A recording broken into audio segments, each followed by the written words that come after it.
Good, happy Friday evening.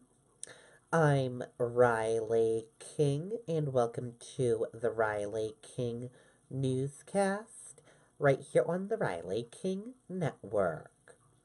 Let's begin.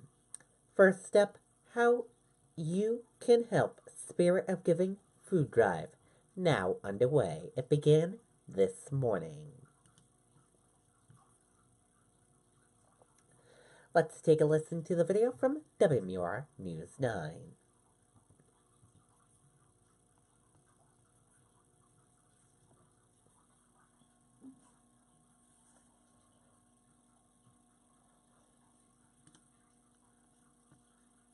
We were born in New Hampshire in 1850 to help people through the challenges of life. You've known us as Child and Family Services, but going forward, you'll know us by a different name. Today, we are Waypoint, providing help along the way. So over here I picked up a little thing of small white beans. Alex Flanders, like many others, started dropping off donations as soon as the store opened Friday morning. Well, what made me want to help out is from all of the starving people I see all around the neighborhood. I just felt like this was a nice way to contribute. We've learned when there is a need in New Hampshire, Granite Staters will step up. I saw you on the news earlier this morning. I knew you were here and said I'm going to go over and do my part. It's giving season. We just did a big Toys for Tots thing at our work, and this is pretty much in the same kind of thing, you know? We're looking for non-perishable food items like canned goods and pasta for the New Hampshire Food Bank. And right now, the need is great. Well, here in New Hampshire, we're pretty lucky. We have low unemployment, and people think about that, but this time of year, you need to stop and think our friends, neighbors, and families are some of these people that are food insecure, and right now in New Hampshire, you're looking at 1 in 9 people. 11% of the state are children. Yeah, a lot of people in need this time of year. And if you'd like to donate cash, you can do that at nhfoodbank.org. Again, you can go to any of the participating Walmarts, participating Common Man restaurants, and all of the Shaw's and Hannaford supermarkets around the state over the next 3 days and make a donation. And I want to say a big thank you. We've had a lot of people come out today, wanted to help donate. Big thank you to all of them. Live in Amherst, I'm Sean McDonald, WMUR News 9. Okay, and there you go on that video and that report. And also we got an update as of 4 this afternoon. You all have donated 6,919 pounds of food. That provides 5,766 meals. Simply amazing. And this is just day 1. And we also heard anonymous 100,000 matching donation made during the drive. And we will keep you updated how day 1 goes once it ends this evening. And then day 2 will be tomorrow. And also I encourage all of my viewers here at the Riley King Network to go out and donate for the food drive this weekend. Large fire rips through building supply company in Newport.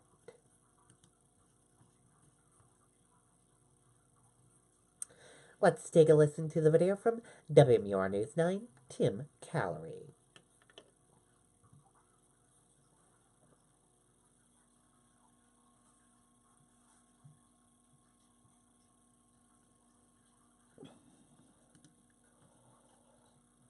We were born in New Hampshire in 1850 to help people through the challenges of life. You've known us as Child and Family Services, but going forward, you'll know us by a different name. Today, we are Waypoint, providing help along the way. Well, Aaron, some good news here. It appears that the bulk of this fire is out. Now, we just spoke with the fire chief here in town, and he tells us that one Newport firefighter was taken to the hospital after battling this fire.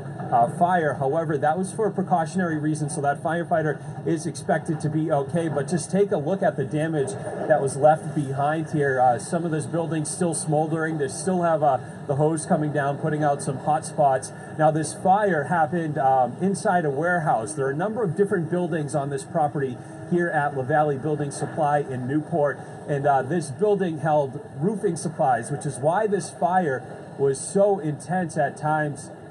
There are two other buildings that also received damage, one of them being another warehouse located behind this one, and the other one is the main building, the office building that you see there. It's kind of a grayish building. Now, we did have a chance to speak with the owner of La Valley's, and he said this could have been a major catastrophe had it not been for the efforts of several fire departments that were here in town. And now, just a heads up, Route 11 was closed down for several hours. Traffic was actually backed up to the interstate. That has reopened, but something just to keep in mind if you are heading this way at all today. We're live here in Newport. I'm Tim Callery, WMUR News 9. Okay, and there you go on that video and that report. And we will keep you updated on this breaking news story. Man killed in overnight car crash in Nashua.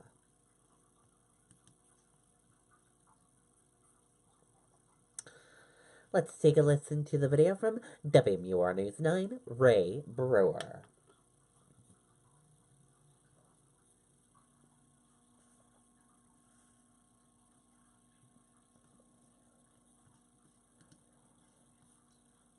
We were born in New Hampshire in 1850 to help people through the challenges of life. You've known us as Child and Family Services, but going forward, you'll know us by a different name. Today, we are Waypoint, providing help along the way. The car traveled up the sidewalk, taking out two trees before hitting this house, the steps that had just been repaired, and parts of the car became lodged in the side of the house. Mangled, almost beyond recognition, the car came to rest in the middle of Kinsley Street. Arlene Wallace arrived before first responders. There was three neighbors trying to open his car door to get him out, and they were saying the car was on fire. The corner of the car was on fire. This all happening just before 2 a.m. Wallace says the fire put itself out, and then firefighters and police officers were on the scene.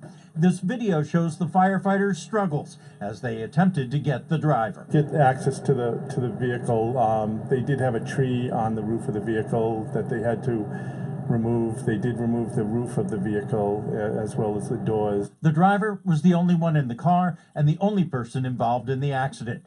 Despite the efforts of the firefighters, the driver was pronounced dead at the scene.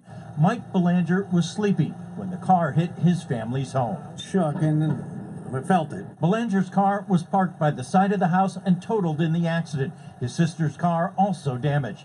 This all coming just a day after his father died and a couple of months after the family lost another sibling. The Belangers say as tough as their year has been, who they really feel sorry for is the driver of the car and his family.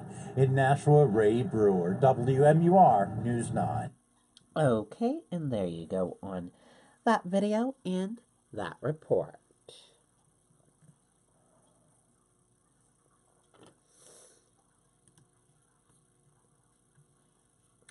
I-89 North back open in Sutton after serious crash.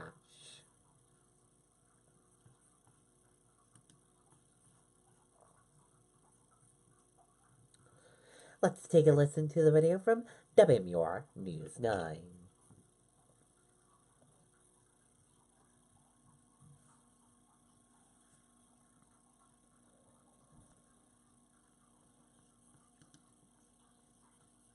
Try out Lazy Boy at Cardi's Furniture. Lazy Boy's reclining sofas, love seats, and recliners are the gold standard of the industry. Take advantage of Cardi's no-interest financing for up to 60 months. Lazy Boy recliners start at just $298. Cardi's Furniture. I-89 North in Sutton is back open after a serious crash earlier today. State police say the driver of a van lost control just before 7 a.m. The van rolled onto its side and slid into the median. Sutton police posted this video to its Facebook page with a medical helicopter landing right on the highway. The driver was taken to the hospital with minor injuries. His passengers have serious injuries. Police say speed appears to have played a role in that crash. Okay, and there you go on that video and that report.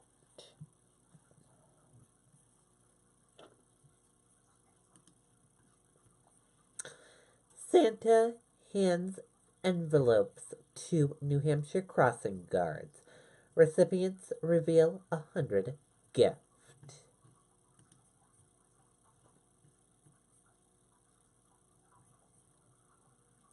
Let's take a listen to the video from WMUR News 9.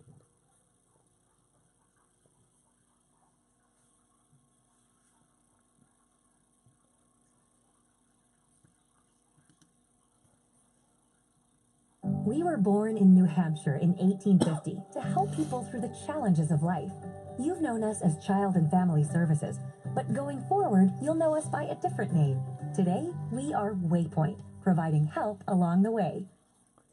Several Manchester families are wondering who the generous mystery man is after a big surprise yesterday. A crossing guard says that man approached her with some envelopes and a very simple request: hand those envelopes out to people. Well, Rose says that she did as he asked and handed them to parents walking to and from school. One of those parents posted on Facebook after opening her envelope, and this was inside: $100 with a card signed Santa. Okay, and there you go on that video and that report. Very cool indeed. What a great idea. And now let's take a look at your U.S. stock market and see how your U.S. stock market closed for this Friday evening.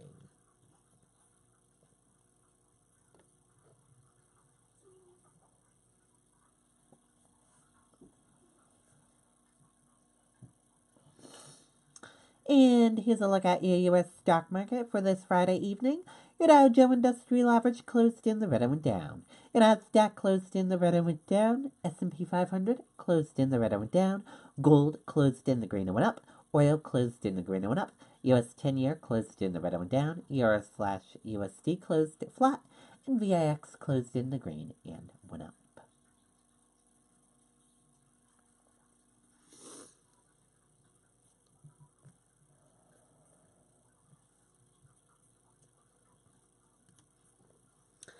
Dow tumbles more than 500 points, wipes out gain for the year to cap wild week on Wall Street.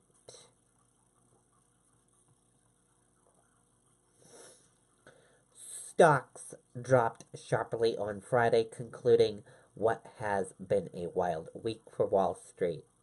A weaker than expected jobs report and China-U.S. trade tensions sent the Dow Jones Industrial Average lower by 58.72 points to 24,388.95 and erased its gains for the year.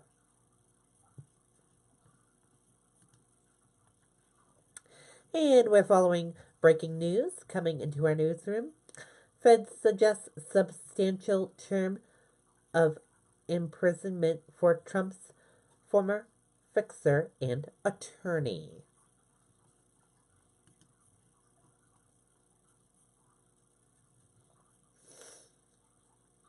Federal prosecutors in New York are suggesting that Michael Cohen, the president's longtime personal attorney and fixer, serve a substantial term of imprisonment for crimes he pleaded guilty to in August, including campaign finance violations, according to documents filed Friday afternoon. And that does it for the Riley King Newscast right here on the Riley King Network. I hope you all have a great rest of your Friday evening, and I'll see you back here tomorrow for another newscast. Good night, everyone. Bye.